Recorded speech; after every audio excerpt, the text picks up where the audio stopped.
శ్రీ శ్రీ లక్ష్మీ నరసింహస్వామివారు భక్తుల రక్షణ కోసం తెలంగాణ రాష్ట్రంలోని కొల్లాపూర్ మండలం సింగోటం గ్రామంలో కొలువు తీరి ఉన్నారు. సింగోటంలో వెలిసిన శ్రీ లక్ష్మీ నరసింహస్వామివారి స్థల పురాణం ఎంతో విశిష్టమైనది.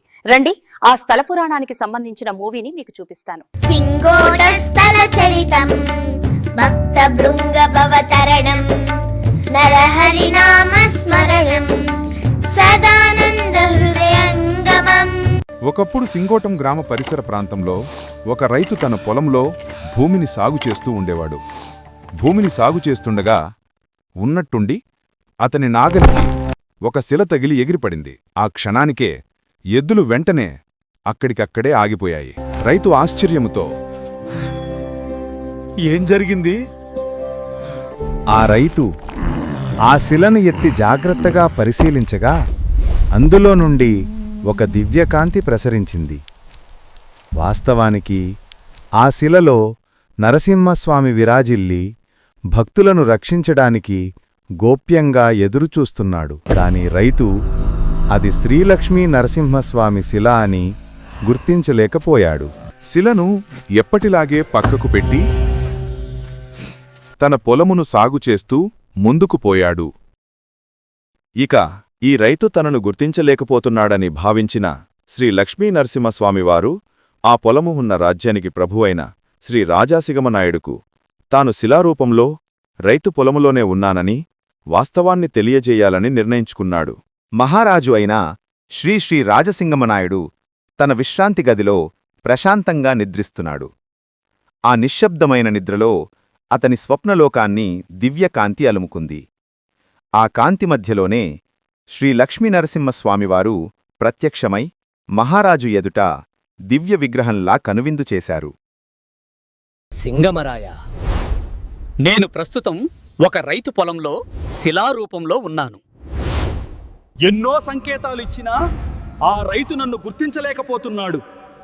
నీవే ఆ శిలను గుర్తించి అక్కడ గుడి నిర్మించు. స్వామి, ఆజ్ఞాపించినట్లే చేస్తాను.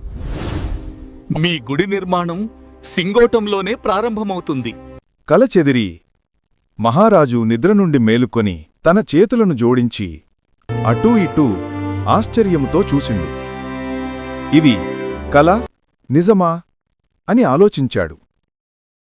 వెంటనే మహారాజు తమ మంత్రివర్గముతో అత్యవసర సమావేశము ఏర్పాటు చేసి, నిన్న రాత్రి శ్రీ లక్ష్మీ నరసింహస్వామి నా కలలో కనిపించి ఆజ్ఞాపించారు.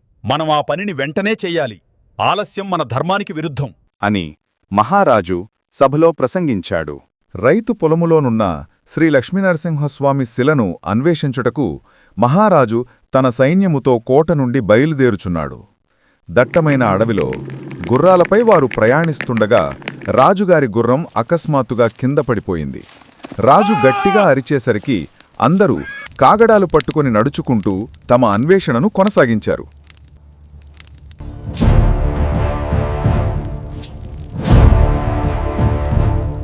మహారాజా, భయపడకు రైతు.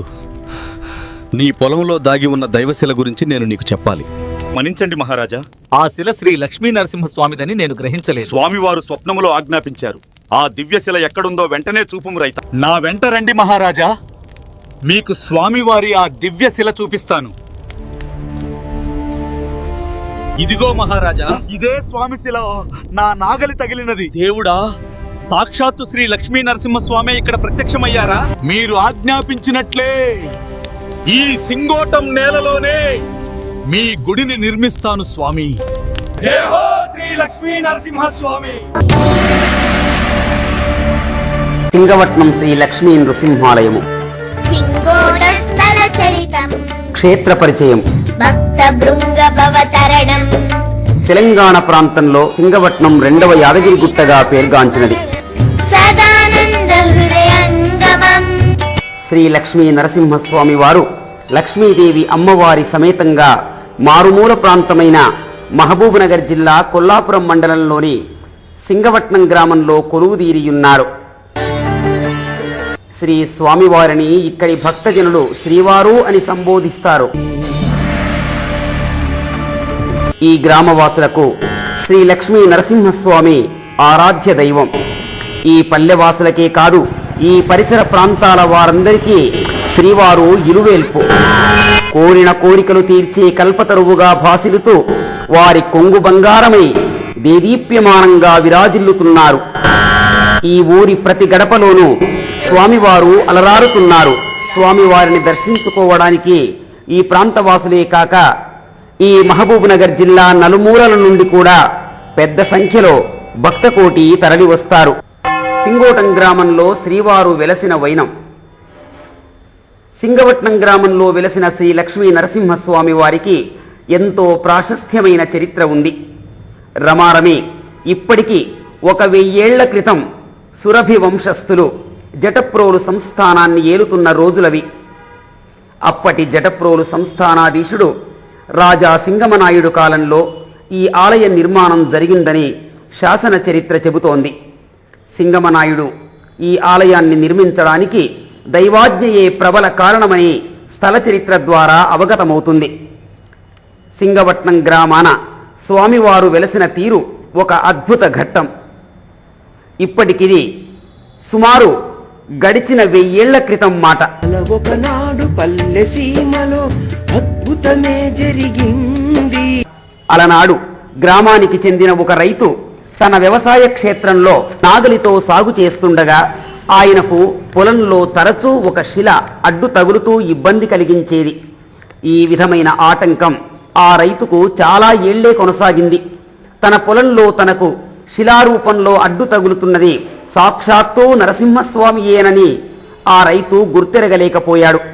పైగా అతను ఆ శిల గురించి అంతగా పట్టించుకోకుండా ఎప్పటికప్పుడు ఏదో ఒక విధంగా తన పని తాను పూర్తిగా వించుకుంటూ కాలం గడుపుతున్నాడు.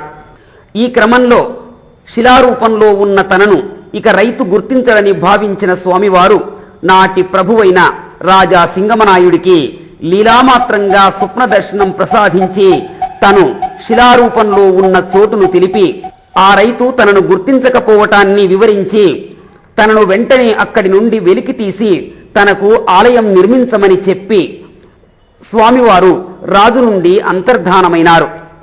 వెంటనే కల చెదిరి నిద్ర నుండి మేల్కొన్న రాజు అప్పటికప్పుడు అదే రాత్రి తన సైన్యంతో బయలుదేరి కాగడాల సహాయంతో వెతికించి ఆ రైతు వ్యవసాయ క్షేత్రంలో శిలారూపంలో ఉన్న శ్రీ స్వామివారిని గుర్తించి అక్కడి నుండి వెంటనే వెలికి తీయించాడు. పిమ్మట రాజు వేగిరంగా గుడిని నిర్మించి అందు స్వామివారిని ప్రతిష్ఠింపజేశారు. ఆ సమయంలో స్వామివారికి ఎండ తగలకుండా ఉండేందుకు ఒక చిన్న గుడిని కూడా నిర్మించారు. ఆనాటి గుడి నేటికిని స్వామివారి గర్భగుడిలోనే ఉంది. అనంతర కాలాన రాణి రత్నమాంబ కాలంలో స్వామివారి ఆలయ నిర్మాణం పూర్తి స్థాయిలో పరిపూర్ణం గావించబడింది. సమీపంలోనే ఒక పెద్ద తటాకం కూడా ఉంది. దీనిని శ్రీవారి సంద్రంగా వ్యవహరిస్తారు. ఈ స్వామివారి ఆలయానికి సుమారు 1 కిలోమీటరు దూరంలో ఒక గుట్టపై లక్ష్మీదేవి అమ్మవారు కొలువైయున్నారు. అమ్మవారు వెలసిన ఈ గుట్టను లక్ష్మీదేవి గుట్టయని పిలుస్తారు. ఈ గుట్ట రత్నగిరి అన్న పేరుతో లెస్సగా వాసికెక్కింది. సింగవట్నం వచ్చిన భక్తులు స్వామివారిని దర్శించిన పిదప విధిగా అమ్మవారిని దర్శించుకొని వెళతారు.